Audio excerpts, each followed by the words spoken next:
Hi everyone, it's Gavin J, the best thing since the cap. And you listen to the Therapy Suite right here on the UK Health Radio, the world's number one talk health radio. This week, I welcome back author Helen Aitchison, focused on writing for mental well-being, drawing on her 20 years plus experience in the health and social care sector. Welcome back to the show, Helen. How are you doing? I'm good, thank you, Gavin. Thank you for having us back. Thank you for coming back. Just remind us again a bit about your background and, the last 20 years, because you've done so much, isn't it? Yeah. I've worked for 20 years in health and social care. Basically, I got into it quite young after doing my first degree, and I just loved it. It was what I always wanted to do, working with kind of marginalised groups of people. I started out working in a refuge at a young age of 21. And at the same time, I still worked at my first job, which was working at the local newspaper. So I did a lot of hours. I had a lot more energy then, so I could manage it. And then I went on and I did social work. I went back to uni and did social work, and I worked with adults with physical disabilities. And then I went back in the charity sector, and I spent 15 years working in the charity sector, working with homeless people, working with veterans, working with people experiencing domestic abuse and modern day slavery. I worked as an IDFA, working with high-risk victims. And then I went on for the last sort of 10 years of my social care career, managing projects across the Northeast for marginalised people. So we had care leaver services, we had accommodation services for adults, we had outreach services. So it's all I've ever really done up until about 3.5 years ago when I began writing. Well done to you. And I mean, you've done so much. I mean, how long did you practice social work for, and in what areas? So I only practiced it. I did my degree, and then I only practiced it for about 6 months. Basically, I found it really difficult working in the statutory services. I think it was because I was used to the autonomy of the charitable sector. And although I think, social services are brilliant, and I've worked with social services all throughout my 20-year career, for me, I found it really difficult. So there was things like, wanting to set up groups, for example, for people with MS or motor neurons, and it wasn't within the remit of my role. And I think it was really frustrating for me to not be able to do those extra things that I knew would benefit the individuals who were requiring services, because there just wasn't that service available. And throughout my health and social care career, I guess I've been quite innovative in plugging the gaps where I've seen a gap in provision. So where I've seen that there's maybe a need that hasn't been identified, or has been identified and hasn't had a service developed around it, I've been able to, in my role, create those services. So, for example, I travelled to San Francisco a number of years ago, and I was just aghast at the homelessness, and that I felt there was a lot of older men on the streets just waiting to die. So I came back to the UK and I developed a model for over 55-year-old males in a local town that would be around homelessness. And we had a lot of population where there was men basically living in bed and breakfasts just waiting to die. Who lived in a room for 10, 20, 30 years. Sometimes these old men had lived in a room in a hotel. So I could do that in the charity sector, and I could develop new models. I developed a model for all victims of domestic abuse, regardless of gender identity.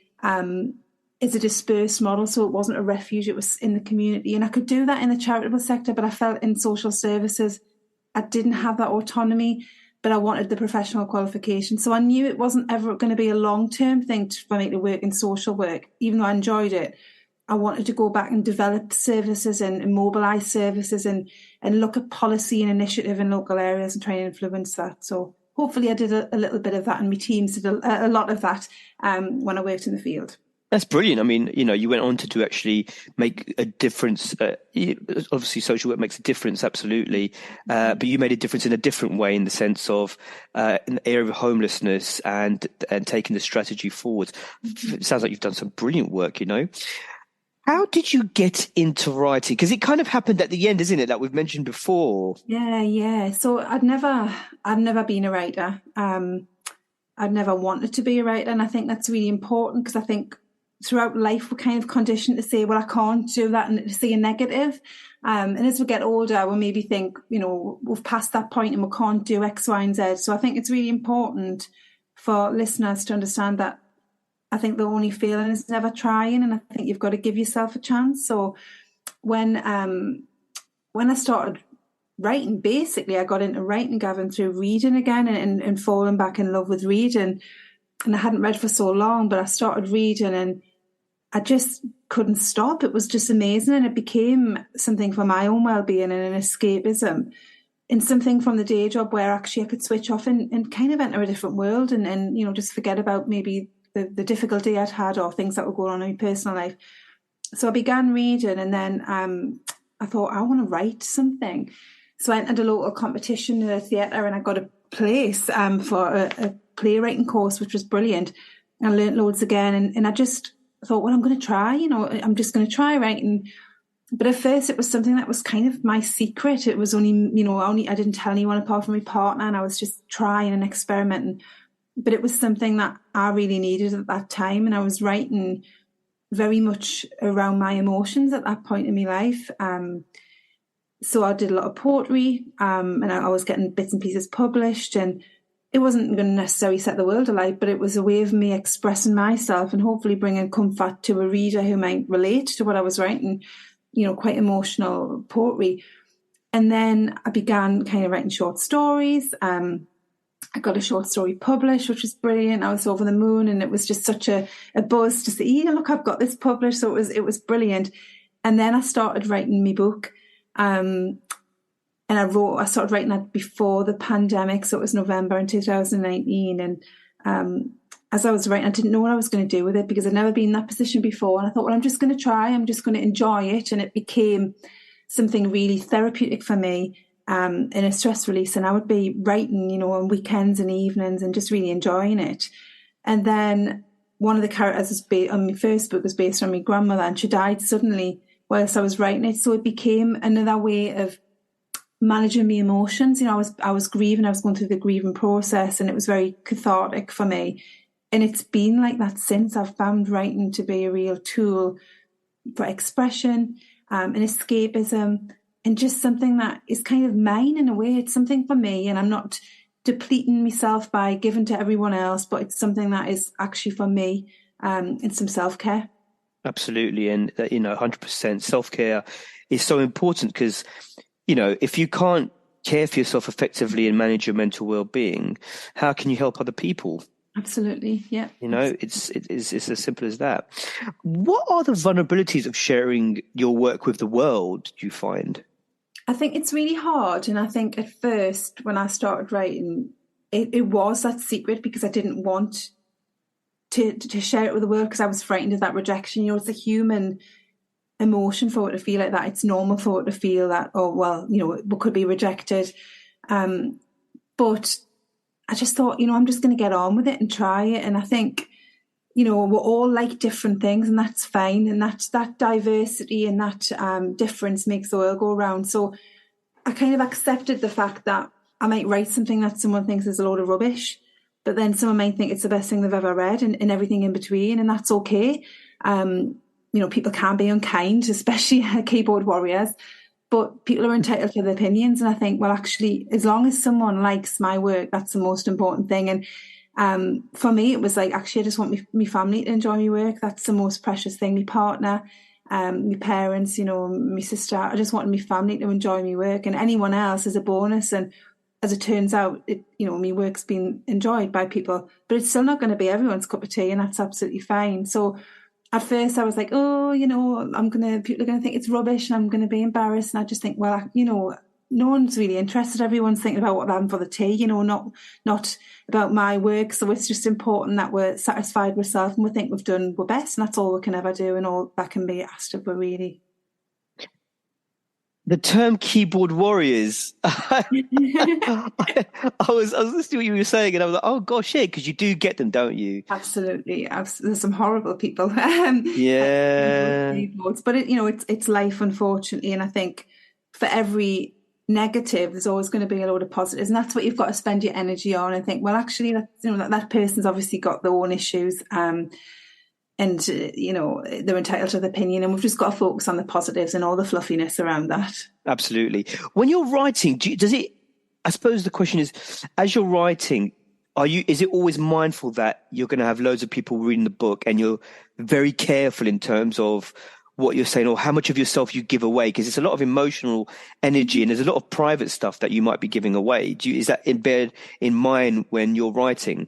I think I used to be more conscious of that. And I think you've got to be careful around, obviously, language, for example, and that's a really, some words people don't want to read and some are offensive on different levels. So you've got to be careful. And I think that's really important to me. But I think I've been policed all my life, I guess, for want of a better term, with regards to language. So, I'm very inclusive in my language and I'm very aware of how people might interpret certain things. So I try to write from a place of knowledge and experience to make it feel like it's a genuine voice rather than make statements that could be controversial without any information around that. So it is a difficulty, and it's a difficulty being open and honest. And characters have been based on myself and my own experiences, and it's that vulnerability and rawness of sharing.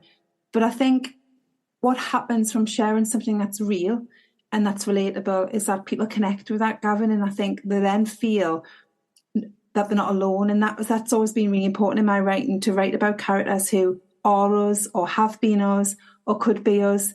And you can only do that by really giving yourself that permission to share and allowing people into your mind a little bit, I think. But I think it's important because I think people then can relate to that. And that's what I aim as a writer, is for people to read my work and relate to it and feel, that it could have been written for them, basically. Absolutely. We're just going to a quick ad break and we'll be right back. UK Health Radio, the station that makes you feel good.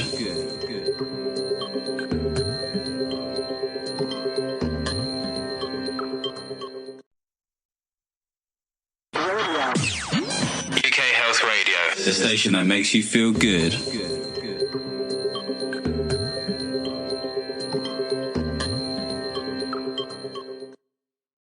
So Helen, give us more information about your books. Let's go into a bit more detail. Which book would you like to start with? Oh, I'll start in chronological order. A very organised person. That's brilliant, like that. So my first book, Gavin, my debut novel, is called The Dinner Club. And that was released in March last year, March 2022.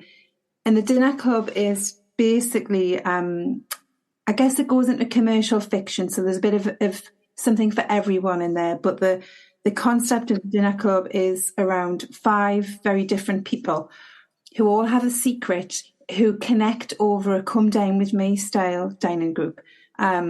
So it's told from 5 different perspectives. There's 5 main characters, and it's told from their perspectives, each perspective. And The Dinner Club it's a very simple plot in the fact that it's just based in a northeast town and it's about food. But the underlying message is around love and loss and friendship and hope and acceptance. So each of the character has their own dilemmas and secrets and issues to work through, but it becomes much more than food. So as the group connect and meet, relationships form, solutions and resolutions are discovered. And it's just really about the simplicity of friendship and connection. It is quite emotional at times. I've been told that people have laughed and cried within one page. It's got a lot of Geordie humour in, which isn't always understood. But it's a feel-good book. So I think for me that the real important part of the Dinner Club was that it is based on a lot of experiences. So people I've met, bits of myself and parts of my family, but it's things that we could all experience and that none of us are immune from. So that's The Dinner Club. I have sent it to Ricky Gervais and I've never heard back from him yet, because I would love The Dinner Club to be made into a Netflix or even a play. I think it would be brilliant on stage. So you've put that forward to someone to possibly consider for that? Well, no, I just sent it to Ricky Gervais because I love Afterlife and I think he's amazing. He's just a genius, and Afterlife is just brilliant. But I do see that it could be very much written for screen. I think it would work really well, the Dinner Club. I think the good thing about my books is they're based in the Northeast, and there's no massive, it's not world building, it's based in a town. That could be any town anywhere. So if they were to be made into a film or a show or a production, it wouldn't be a massive amount of cost with regards to setting. So that's one good thing. Brilliant. Character-wise, you mentioned that it kind of, some of the characters in the book are depicting people you've met in real life. Let's talk a bit more about that. What kind of characters are we talking about? So, for example, in the Dinner Club, there's someone who's experiencing domestic abuse that was heavily influenced by my kind of experiences in work. We'll also have a guy in there who has lost his wife, who's a single father. Something that many people experience. We'll have an older woman in there who's physically unwell and has a carer. And the carer in the book is a real person called Jessie, who was my grandma's carer. And I really wanted to kind of include carers because I feel they do amazing work. Yeah, 100%. Absolutely amazing work for poor salaries.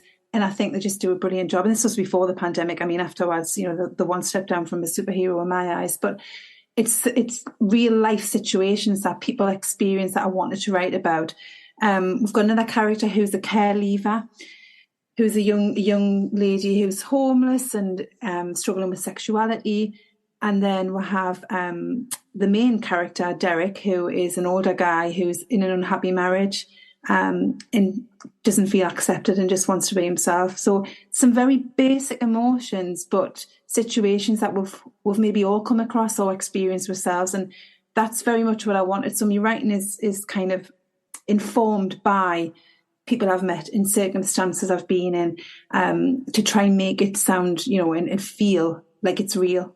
Absolutely. And you mentioned that your character's also in the book as well. Is that right? So, my character isn't my character. That's my next book that's coming out. Oh, okay. All right. Okay. So there's situations in the Dinner Club that are influenced by my own experiences. But there's not a character based kind of 100% on me. There's influences. Okay. There's a character called Violet, and some of her emotions are influenced by my own experiences. Brilliant. Let's talk about the next book. Brilliant. Thank you. That was a good way in. So my next book, and both of these are fiction books with my publisher, Cahill Davis Publishing, is called The Life and Love Attempts of Kitty Cook. And this is very different to the Dinner Club in a lot of ways. It's a different genre. It's more a rom-com. So it's inspired by my terrible dating history, Gavin. Had about 35 to 40 first dates before I met my partner, who I've been for a decade. That's good. I think but a lot of people go through that though, isn't it? You're not alone, I'm sure. They do, and I think it's really important to write about it because, there's the good, the bad and the ugly when it comes to dating. And it's all documented in my upcoming book. So I did have some very bad dates. So I've documented them. They've been, my dates inspired the book. So although it's fiction, it's inspired by my own experiences, and it's about not giving up on love. That's the message, really. It's about finding our perfect partner, really, and someone who will accept us, and finding that perfect fit. So it's a real easy read. Again, there's some Geordie humour in there, and just some real life kind of relatability for anyone who's had dates, regardless of if whether it's been recent or it's been in the distant past. Those feelings about the new nerves of meeting someone and trying to find someone and thinking, will I ever find my forever partner? So yeah, it's just a quick, easy, funny, but still emotional read. Absolutely. Is there any kind of things so I'm guessing there's some things that you've learned from your dating experiences that people will pick up from the book as well. Is that right? Absolutely. So what were some of the things learned? My word, honest. I mean, don't trust a lot of photos would be the Do you know what? The filters, right? The filters people have got on, when they're taking pictures now, and how people can edit things. And then when you see the person in real life, it's like, hold on a second. I am sure this is, there's some been some amendments to that picture. Absolutely. Did you find that?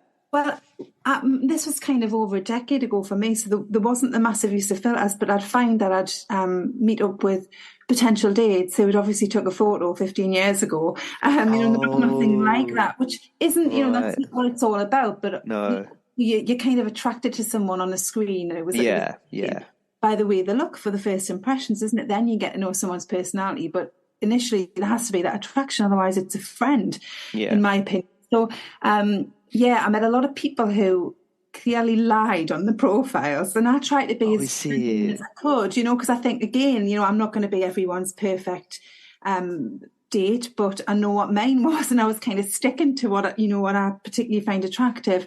I had a lot of really bad dates, some terrible ones with some bizarre people, some women haters as well. So that was is it really? Yeah. I'm just wondering, how does a guy go on a date and not like women? I mean, how do you do that? Well, I think once I found that I was one in particular who clearly hated women and hated his ex and his mother and his sister and every other woman in the world, and then found out I worked within domestic abuse, and it was just like, oh my gosh, that must have been awkward. The whole dating, date must have been like, it was horrible. It was awful. I had to leave because it was just really, I thought, these people. There was some very bizarre dates, and just people who just were odd, and I'm sure I'm probably odd to some people, but it was an experience. But there was some really, there was some lovely people. I did meet some lovely people, don't get us wrong, and I think there's someone for everyone. And I wasn't the right person for many of those guys, just like they weren't for me. And eventually I met my partner, which made it all worthwhile. But yeah, I think anyone who's ever dated and that sort of coming out of a long-term relationship and being single, and having to find your way in the dating world again. So for me, it was after a long period of time, and I was 30, and I was getting all the questions of, you're never going to get married and you're never going to have children, and those assumptions that women in particular get in society around roles. And it was that whole confidence of, am I going to be able to find love again? And you put yourself out there is a big thing, regardless of age. But I do think, we should never give up on love, and I think it's really important. So that's one of the underlying messages amongst the humour and the gasp moments of reading Kitty Cook is we should never give up on love, and we're born to love and be loved. So it's important. But hopefully anyone who's dated or had the end of a relationship and trying to build the confidence again might be able to relate and have a good laugh as well. I think profiles are it's like a sales pitch, isn't it? But unfortunately, some people might do for jobs, some people might exaggerate on their dating profiles as well. And I totally agree with you. I believe you should be more sincere because you don't, in the future, it kind of already starts off on a bad footing, isn't it? Like, it's already a bit deceptive, especially if they're putting out pictures of, themselves from previous, whereby they don't look like that anymore. Absolutely. It's not too healthy, is it? No, and I think some people, there's a lot of, I had one of the dates who was married and asking us to join in. So well, they weren't there on a date, were they? Absolutely. So there's some really bizarre requests, and people want different things, and I understand that. But for me, it was very transparent in that I was single. What I wanted a long-term relationship. But people aren't always honest, and it's a shame. But I think people should always persevere, because there is some lovely people out there looking for love, and someone could find the perfect match. But it's hard, and it's it's you put yourself out there into the world again, and regardless of age and experience, it's a big step. It's hard for people. And when you have a lot of first dates, it's even harder, but you can get there in the end. So it's worth pursuing. 100%. I heard a few weeks ago that I think there's a business whereby if you go on a date and you don't like it, they can call you. Oh, brilliant. So that you can get out of it. When I saw this, I saw it advertised somewhere.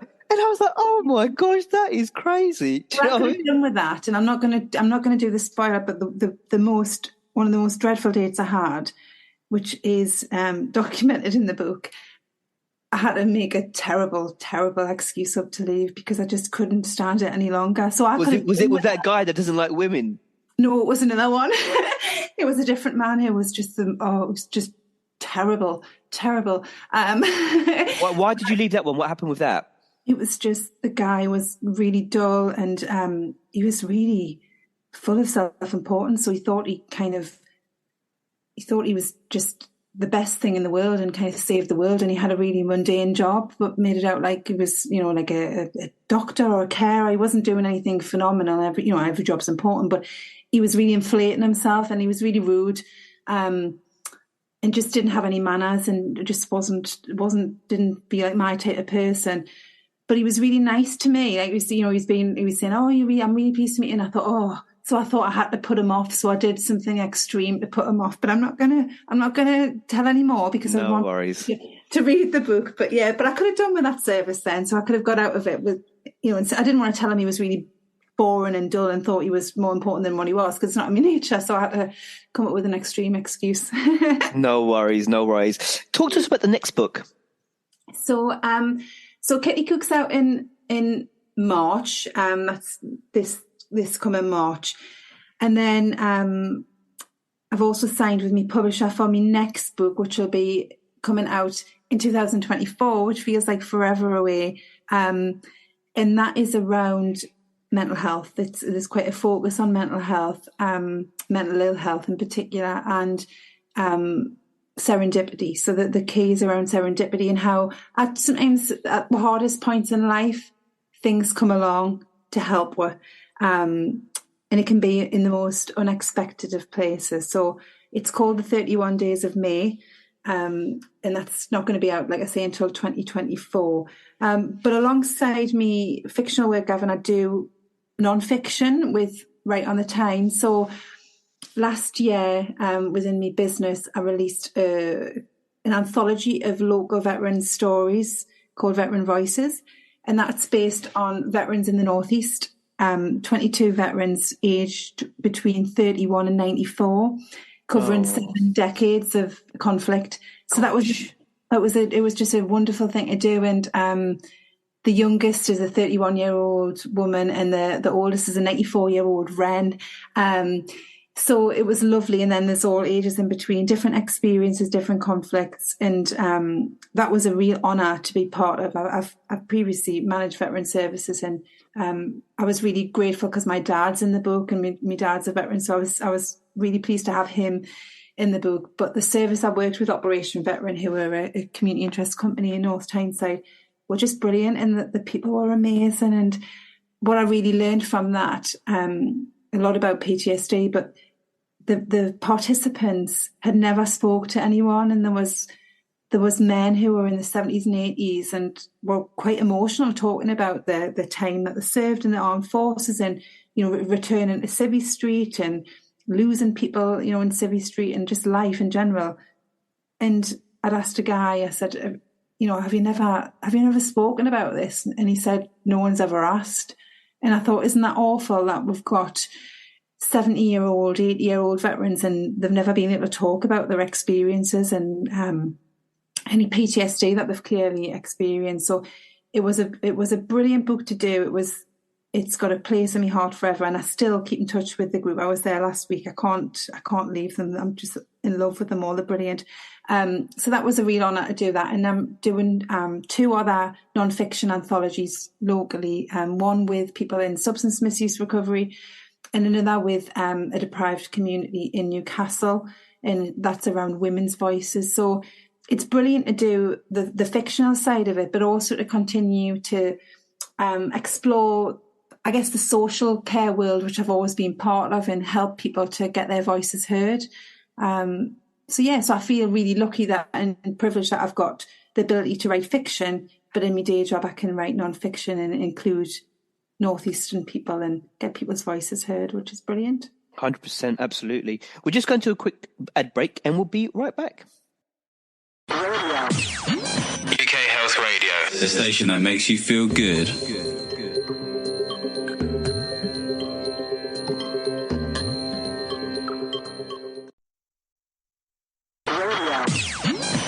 Health Radio. The station that makes you feel good.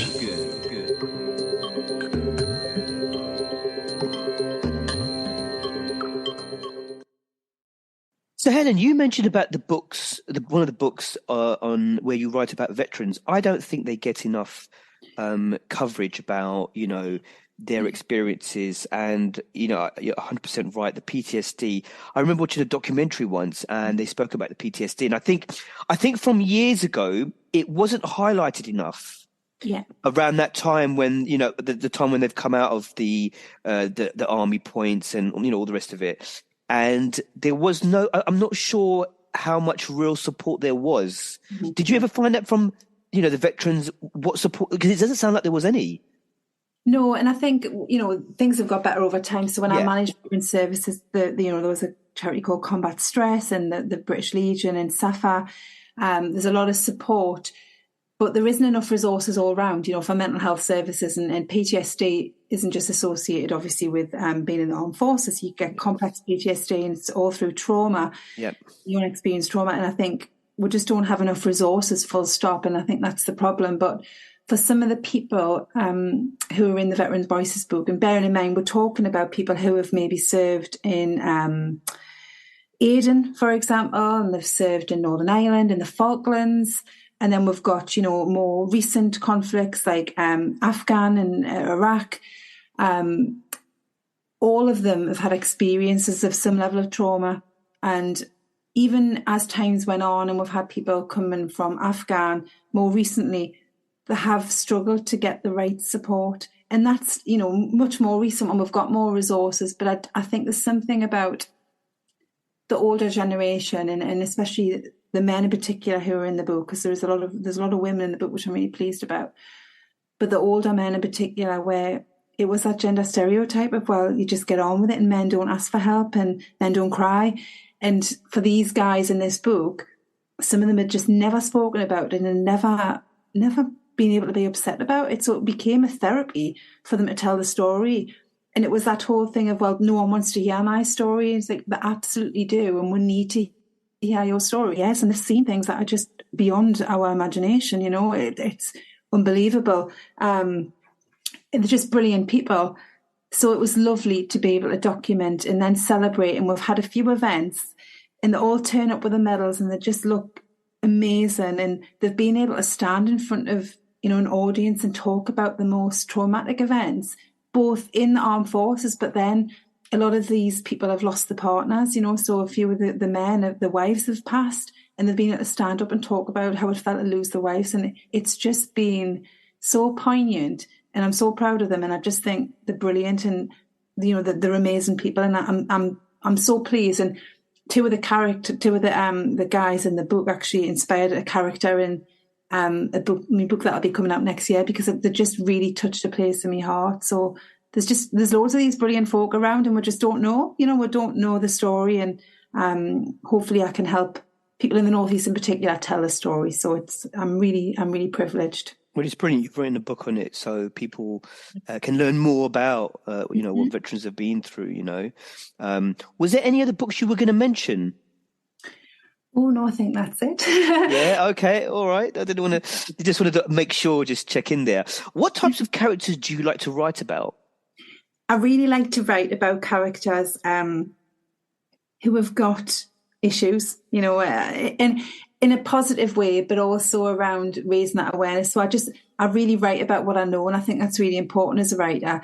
I've done research. Obviously, I did research with the Veterans Voices, but I write about what I know, and it comes really naturally to talk about social injustice and complex needs and multiple disadvantage and issues that none of us are immune from, such as bereavement or relationship breakdown or financial struggles. So I like to just write about real people, and it can, writing should be an escapism in a way, but I think you can escape into something, but then also feel comforted by something. So I've always wanted to write about, and I do write about, those characters who feel really close to us and that we can relate to. Absolutely. Do you have further ideas for books now? To 2024 book you've mentioned. How much can you talk about that? Mm, It's questionable, isn't it? How much you want to mention yes, at this point? probably not too much. But I do have ideas for future books. So this is the thing. I have a lot of ideas, but I don't always have a lot of time to write them down.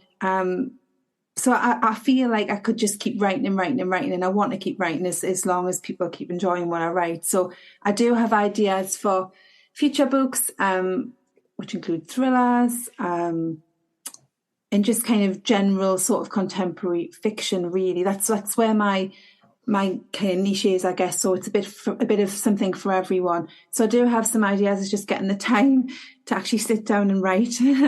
Have you had any ideas about? This is just off the cuff. I'm just asking this, just generally. But have you ever thought about writing any horror type books? No, because I'm a big baby and I can't watch horror films or read horror. So if I watch a horror film, I have to watch like 101 Dalmatians afterwards or some cartoon, because otherwise I just have really vivid nightmares. So that's not my genre at all. I'm too much of a scaredy cat. Oh no, fair enough. That's fair enough. How can other people get into writing? So I think it's really important that people try. And I think, like I said earlier, we always think we can't do anything. So getting into writing is really important for people. And I try and encourage that in my own teaching and in the mentoring I do. And I think people can get into writing a number of ways. I think it can be a really lonely thing to do. So it's always worth looking to see if there's any local writing groups going on in your area, or even setting up your own. So I'm currently teaching some women's groups through some money I got from the National Lottery Community Fund around writing for wellbeing. And I'm teaching these on a Saturday. In the first session, the women said, well, what we're going to do when this ends? I thought, we haven't even started yet. What we're going to do when it ends. And I said, well, what about setting up your own writing group? And they were like, oh, wow. So we asked at the library, and the library said, oh, we'll give them a room for free once a month. So already they've established their own group where there was a gap in service. They've been able to plug that and create their own group. So I think if people want to write, put the feelers out locally and see if you can set up your own group if there isn't one in existence. But also look at online support. There's some brilliant free online courses. There's a great guy called Christopher Fielden, and he has a website where he offers a free online short story course. There's loads of resources. It just takes a little bit of time to maybe do some research, and also getting into kind of writing communities through Instagram or Facebook or Twitter or other social medias can be really important as well. But you have to try. And I think people say to me, I want to write my book. And sometimes I just say, well, it's not going to write itself. You have to write it. And it's like a muscle. You wouldn't run a marathon without doing any training. So you have to write. It becomes a muscle that you use, and that you a skill that you define and you refine through practice. So you have to make that effort and put the time in to be able to write. Otherwise, you're not going to produce anything. But there's loads of support out there, and I think people have just got to give it a try. Absolutely. I mean, how do you make time to write? I try and make time to write in between my business, and it's changed somewhat because I left me day job in September last year. So now I'm self-employed. So I'm kind of working long hours and long days. But what I do is when it's a quiet period, so for example, like school holidays or Christmas, I try and cram in my writing. And that's what I did with an upcoming book. Is I wrote it super quickly because I had a short period of time. So I try and utilise my time and fit it in where I can. Sometimes we'll have emotional days where we're stressed or we've got things going on and you're not in the right creative place to write. But I think it's just trying to manage and juggle, and then think also that for me, writing is my self-care. So I need to ensure that I have that time and just plan my time as well as I can. It's not always easy. And sometimes, I'm working far too many hours in a day, or sometimes I just can't be bothered. But it's just getting the balance. And when you feel that, to try and get the time fit in. So I'll do things like I'll watch less TV, or, I'm not seeing my friends as regularly. I can still keep in touch with them, but I'll use some time to write. Use a Sunday, which is normally quiet. And it's just trying to fit writing in for everyone's commitments. And we're all super busy, but there'll be somewhere in everyone's day or week where they can think, actually, I'll cut down my social media to whatever, or I'll cut down my TV, or maybe that person can help out with this and I'll have this time, or I'll get up a little bit earlier, I'll go to bed a little later and make your time for writing. Yeah. It sounds like there's a lot of organized time management skills needed, isn't it? To kind of make sure you're, as well as your personal life, you've got the business and then finding that time to write. And I know writing is something you really enjoy, but you've still got to find the time for it, isn't it? Absolutely. And you've got to, there's a little bit of self-discipline there. And I think being part of a writing group can help people feel accountable. So if people do struggle and they've got a lot of commitments and a lot of pulls, having some kind of writing group makes you accountable, because you'll be coming back the next week or the fortnight after, and you'll have to be producing some work that you've wrote. But it is worth it. For me, I can't imagine my life now without writing. And I think when you find something you love, you want to hold on to it. So hopefully people can get into writing. How has writing impacted your life in terms of your health? Oh, it's made a massive improvement on my health, Gavin. I mean, I had a really stressful job, and there was parts of my job that I loved, but, it was unhealthy in a lot of ways. And writing became, for me, something of a stress release. So it was a way that I could escape the kind of the demands of the day and the stress of the day, and sometimes the horror of the day, quite frankly. And then obviously when I lost my grandma, it became a tool to manage my grief. When I was trying to be strong for everyone else, it became something that helped my well-being. And now it just feels such an integral part of my well-being that I don't know how I'd cope without it, and sometimes it's as simple as writing a poem. A lot of the time I do teaching and I'm really inspired by the group, they're brilliant. And as soon as I get home, I'm sitting in the car and I'm writing a poem, and it's something how I'm feeling, and it just helps. It helps to digest things. It helps to move through emotions. I'm definitely calmer as a person. I'm less stressed as a person. I sleep better. And that's lifestyle change in general, but writing has been pinnacle of that. So I think it's really important. When you were experiencing stress, did you get like pains all over the body? I always hear the one about the neck. Everyone tells me about the neck pain and stuff like that. Yeah, I mean, my shoulders were terrible, but that's because I sat like a prawn during lockdown over my laptop, so my posture was dreadful. Yeah.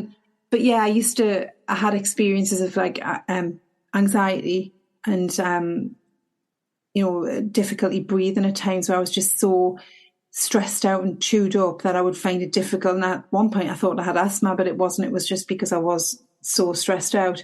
I wouldn't sleep very well, and, a bad stomach, and just not eating healthy, just not looking well, physically not looking well, and emotionally not feeling well. And I think we'll just keep going because it's in my blood. I've always done this work. I care. I want to do my best, but sometimes, you've got to look after yourself. And I always think you can't give 100% if you're not 100%.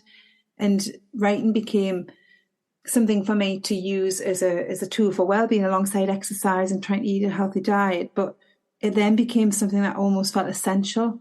So it was as essential as brushing my teeth or going to the gym. It was something that I couldn't do without. And, there's lots of research and studies around the benefits of writing that's been happening for years, and social prescribing around writing and reading. And for me, it became really important. And it helped me see things in a different way, and what was my future, and what me up to for my future. So it was really important. And stress is just so unhealthy. There's so much stress, and I think there's a lot of that within careers and high careers and stressful job roles. The impact on my well-being is just horrendous. We've got a few minutes left. I just wanted to find out, what would you like for your future as an author? Oh, well, I'd love to keep writing, and I'd love for people to keep enjoying the stories I produce, and keep relating to the stories I produce.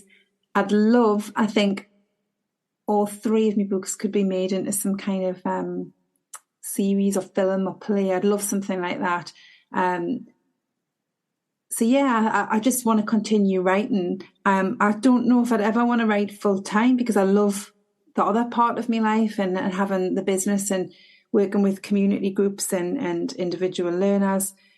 But I just love writing, and I feel really blessed and grateful that I've been given the opportunity, and that the publisher loved the Dinner Club and took a chance on my work. And I just want to continue to do it. So hopefully I'll continue to write and people will continue to like the books.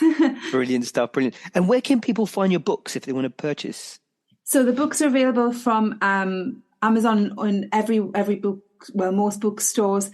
So it's available in W.H. Smith's, Barnes and Nobles, Blackwell's, and online through Amazon and iBooks and Kindle. But you can get information from my website, which is www.helenaitchisonwrites.com. So there's links to everything there. Helen, thanks so much for coming on the show. Always appreciate your time as always. Thank you so much for having us. And thank you to our listeners. You know where you can find me on Instagram at GavinJ417. Until next time, take care.